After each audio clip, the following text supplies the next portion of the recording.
The war in Afghanistan, led by America and its allies, ongoing since 2001. There are now real discussions as to what a U.S. troop withdrawal would look like. U.S. President Donald Trump and the Taliban, a political movement and military organization in Afghanistan, have been negotiating terms. The talks between the United States and the Taliban are going to set the table, or pave the way, you could say, for talks between Afghans, all the major Afghan factions, including the Taliban, including the Afghan government, about how to finally end the war. Trump says they're getting close to reaching an agreement under which the U.S. and other foreign forces would pull out their troops from Afghanistan.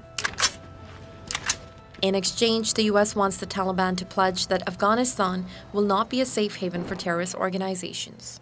It's very, very likely at this point that there will be a deal between the Americans and the Taliban. If an agreement is reached between the U.S. and Taliban, the next steps will be for the Taliban to sit down with the Afghan government and talk about a permanent ceasefire and power-sharing agreement. And that is something the Taliban swore they would never do. So the idea of negotiating while there are still, foreign soldiers' boots on their soil, that's a big concession. And so it's a major step forward for diplomacy.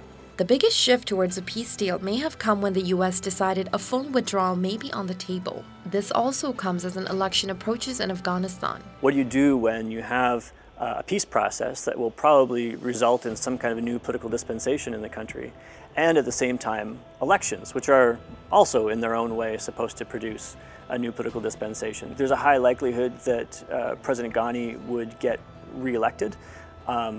Partly because there doesn't seem to be a lot of interest from his challengers in actually this electoral process. While a potential peace deal looms between the U.S. and Taliban, Smith says the hope is that there will be as much investment made into making peace as there has been in the past for war.